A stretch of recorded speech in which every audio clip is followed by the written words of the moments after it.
Deputy CM బట్టి చేసిన budget ప్రసంగం ఓ కథలా రాజకీయ ప్రసంగంలా ఉందని బీఆర్ఎస్ అధినేత కేసీఆర్ అన్నారు.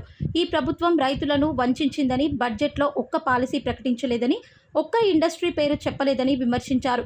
ఏ ఒక్క దానిపైన క్లారిటీ లేదని అసంతృప్తి వ్యక్తం చేశారు. మహిళలకు ఇచ్చిందేమీ లేదని, రాష్ట్రంలో విద్యుత్ సరఫరా సరిగ్గా లేదన్నారు. ఇక ప్రభుత్వాన్ని చీల్చి చెండాడుతామని హెచ్చరించారు. కానీ ఈరోజు బడ్జెట్ చూస్తే ఏ ఒక్క పాలసీ ఫార్ములేషన్ జరగలేదు. రాష్ట్రానికి సంబంధించినటువంటి ఏ ఒక్క విషయంలో కూడా ఈ అర్భక ప్రభుత్వం ఇప్పటి వరకు పాలసీ ఫార్ములేషనే చేసినట్టుగా కనపడతలేదు.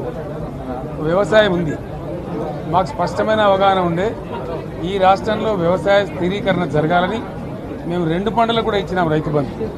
వీళ్ళు ఎగ్గొడతామని చెప్తా ఉన్నారు.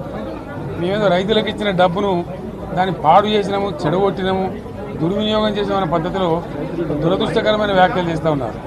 అంటే ఇది పూర్తిగా రైతు శత్రు ప్రభుత్వం అనేది తెలుస్తూ ఉంది. ధాన్యం కొనుగోలు చేయలేదు, విద్యుత్ సరఫరా చేయడం లేదు, నీరు సరఫరా చేయడం లేదు, చాలా ఇబ్బందులు పెడతా ఉన్నారు.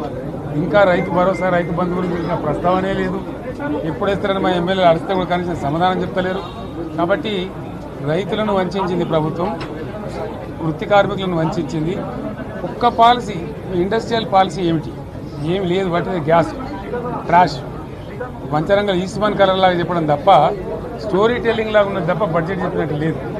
రాష్ట్రంలో వ్యవసాయ పాలసీ ఏమిటి, పారిశ్రామిక పాలసీ ఏమిటి, ఐటీ పాలసీ ఏమిటి, ఇంకా ఇతర అనేక పాలసీలు, పేద వర్గాలకు సంబంధించిన పాలసీ ఏమిటి అనే దాని మీద ఏ ఒక్క దాని మీద కూడా గ్యాస్ ట్రాషే తప్ప, చిల్లర మల్లర ప్లాట్ఫామ్ స్పీచ్ లాగా ఉంది తప్ప అది బడ్జెట్ ప్రసంగం లాగా లేదు.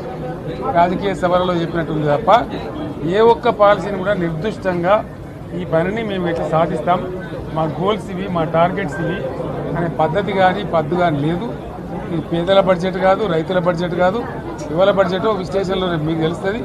భవిష్యత్తులో బ్రహ్మాండంగా మేము దీన్నంతా కూడా చీల్చి చెండాడబోతాం. Thank you.